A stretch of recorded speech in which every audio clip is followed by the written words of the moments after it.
Hi friends, welcome to my update 3 of my Pan That palette.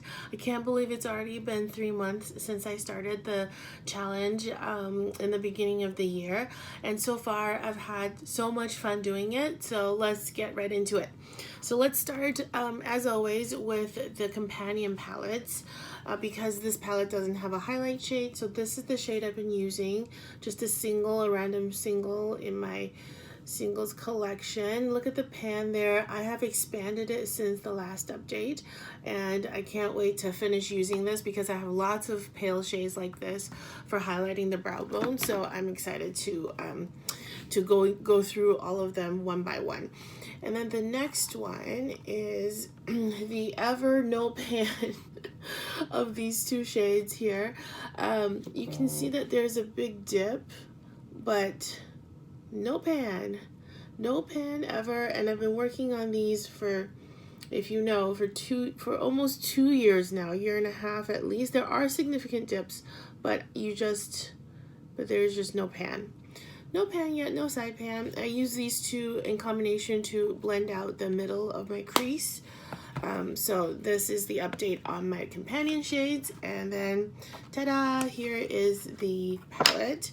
I am panning Mothership One, and I haven't taken the plastic off because I'm weird like that. I want to keep it as brand new as possible, for as long as possible. So here it is. Here is my palette that is looking really well loved, I think. I am so proud of my progress here so far, and I'll talk you through each of the shades, but here's a close-up of each shade. Aren't you guys proud of me? So this is 3-month usage on this brand new palette. If you weren't here in the beginning, I started panning this from brand spanking new. So this is what 3 months of wear looks like. Okay, so let's talk through the shades one by one. This first one, I don't know if you can tell. Yep, there's a slight dip going now.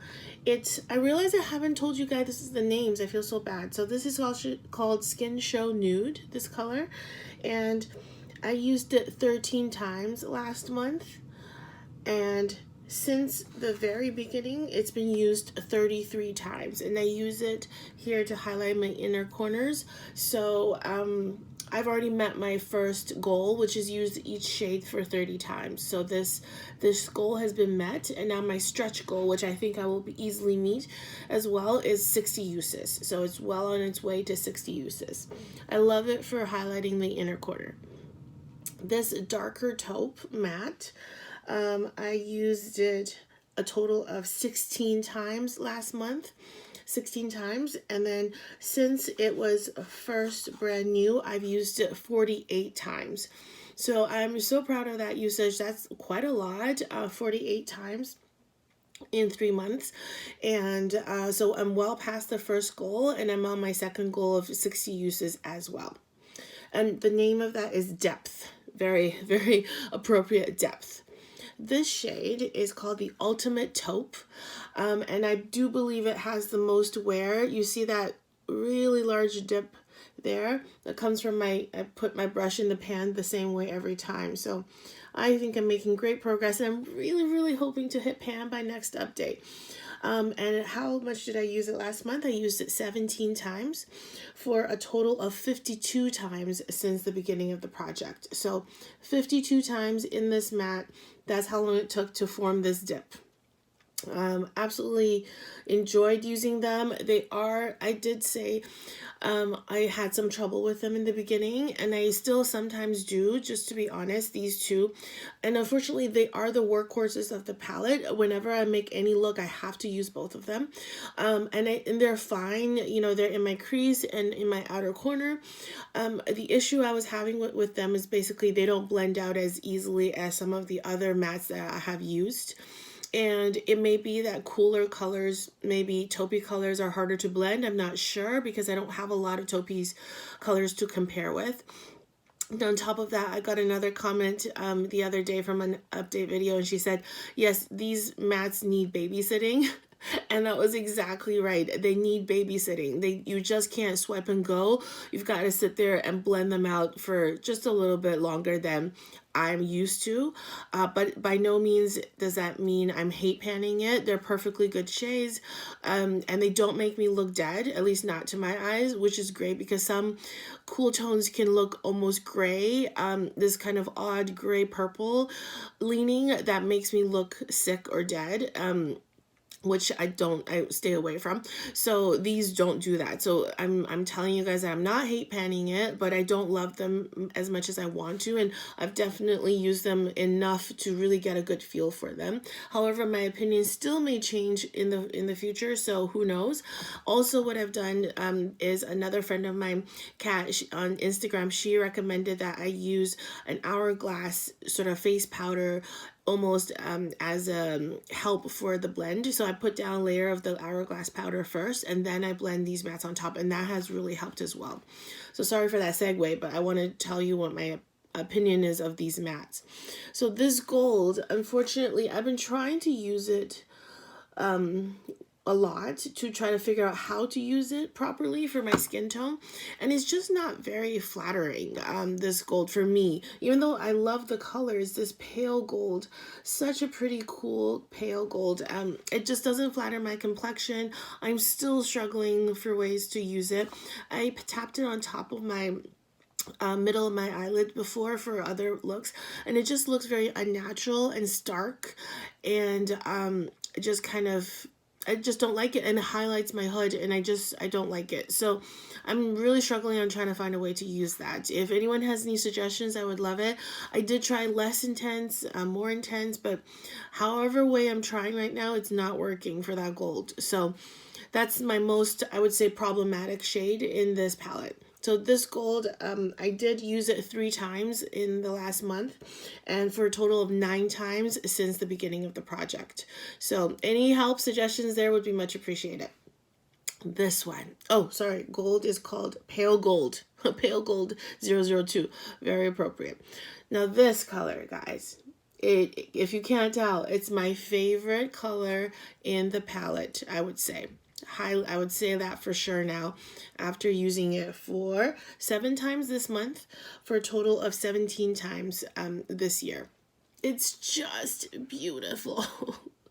It's a combination of purple blue shift, and I'm using it here on my eyelids. I don't know if you can tell, it shifts from blue to purple, and I wore a blue shirt on purpose to pull out the blue, but if I was wearing a purple shirt, it would look more purple. It's like a dual chrome. What can I say? I love it. I love it so much. I could wear this every day. I could bathe in this color if I could. But obviously, well, I mean, not obviously, but I can't use it every day because it's so dramatic. I am using it in a dramatic manner here. I put it on top of a glitter primer, and so it's really pow in your face. I have used it more subtly without a primer, and it's a whole other different look, much more subtle, but it still glistens and sparkles, and I love it so much, you guys. It's beautiful, beautiful. I would buy this entire palette just for that shade, which I shouldn't do. So, but anyway, I'm so glad I have it is what I'm trying to say. And it's called VR Violet. VR Violet. And I adore it. It's so beautiful. But anyway, so this one is a wintry whitish blue shift duochrome as well, and I just love it too. Not as much as this one, but I also really love this one, and it's called Astral White, and I've used it a total of 5 times last month, for a total of 10 times since the beginning of the year. So this is what 10 uses look like with the finger application on this shade. Sorry, it's a little bit hard to film because it's so white. Now for this blue, this beautiful blue, I used it a total of 5 times. It's called Blitz Blue, and it's been used a total of 12 times since I started this project. And you can see there's a little tiny dip in there because I tend to go in the center with a small brush, so it's more concentrated use, and so there's a small dip happening even though it's only been 12 times. And I found a great groove with this color because it's so dramatic. I didn't want to do a blue smoky eye every day, but it's very dark, so it's dark enough to be a liner. So I've gotten into the habit of using it as a liner, so I've used it underneath the eye here since. And sorry, my eyes were getting watery today from allergies, so that's why they look so messy, but the look started out cleaner. But anyway, so I've been using this color as an eyeliner to test out how it would look, and it looks great. It looks very natural, and I have brown eyes, and it really pulls out the brown in them. So going forward, you'll see a lot more uses of this Blitz Blue because I plan to use it almost every time now when I do my eyeliner more smoky or more dark, because it's disguised. The blue color is not so obvious that you can tell, you know, oh, she's wearing blue eyeshadow, but it's so it's subtle enough for as a liner, but it's has enough color that it pulls the brown of my eyes, and I love it. It's very flattering, and I'm excited to use this much more often. I'm excited to use this much more often in the coming months. So the next shade is called Substance, and it's a taupey shimmer satin, and there's also a dip in there, and I used it a total of 5 times this past month for a total of 15 times. So I really love this. As I said before in a previous update, it's a very unique satin in that it's very satiny. There's no sparkle, but or obvious sparkle, but there's tiny little sparkles, like tiny little stars, very scattered, and you can only see it under certain light conditions. So I absolutely adore it because I'm wearing sparkles without it being in your face. So it's very everyday friendly for a light smoky eye. This purple is called Lilac Dusk, and there is definitely a dip here as well. I used it a total of 10 times. It's one of my favorite shades. I love to put this underneath and this over top. It's just chef's kiss for a purple sparkly look. Yeah, so this one I used a total of 10 times, and I've used it a total of 23 times since the beginning of the project. So this is fast approaching that goal as well of 30.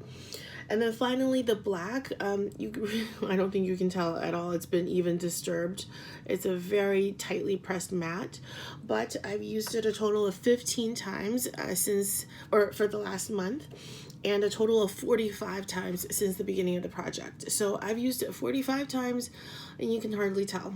So unfortunately, that's how it goes with mattes, especially black. I don't need much of it. So that is my entire palette. I am so excited to continue using it, and I'm going to set some goals now. So for this upcoming month, I want to use every shade a minimum of 5 times, and I want to meet my goal of 30 uses in this shade, because it currently is 23. So I want to use this a minimum 7 times so I can meet my first goal of 30 uses as well. So I think I should set mini goals for the rest of the colors going forward too once I meet my goal for this one. So I want to slowly meet my goal for all of these other pans, because I have for these 4 here. Yeah, so anyway, that is my update. Oh, I also have the weight for it. I always forget to tell you the weight. Last month it was 394.31 grams, and this month it was 394.08 grams. So I used up a total of 0.23 grams. 0.23 grams, that's about a quarter of a pan, so that's not so bad, I think, at all. I'm very happy with that. And a quick note on that is actually, so I was looking up the weights to see how much was in each pan and how much of the palette I'm using weight wise, and I'd never noticed, but I picked up the wrong container. So I picked up Moonlit Seduction, and the weights are so different, you guys. You know how there's like the drama of the baked shades versus no baked shades. So Moonlit Seduction has creamy shimmery shades that are sparkly, but they're not baked, and it's so much heavier than the original baked So the original Mothership One palette, it weighs a total of 13.2 grams. And the Moonlit Seduction weighs a total of 19.5 grams. So it's quite a lot heavier. Just something interesting to note. I think maybe because it has more moisture, because it's more creamy, and the baked shades are more dry. So anyway, just thought a bit of trivia I'd let you know about, because those are the things that I'm interested in as a makeup nerd. But anyway, thank you so much for staying around to check out my update, and I'll see you next time. Wish me luck. Bye, guys.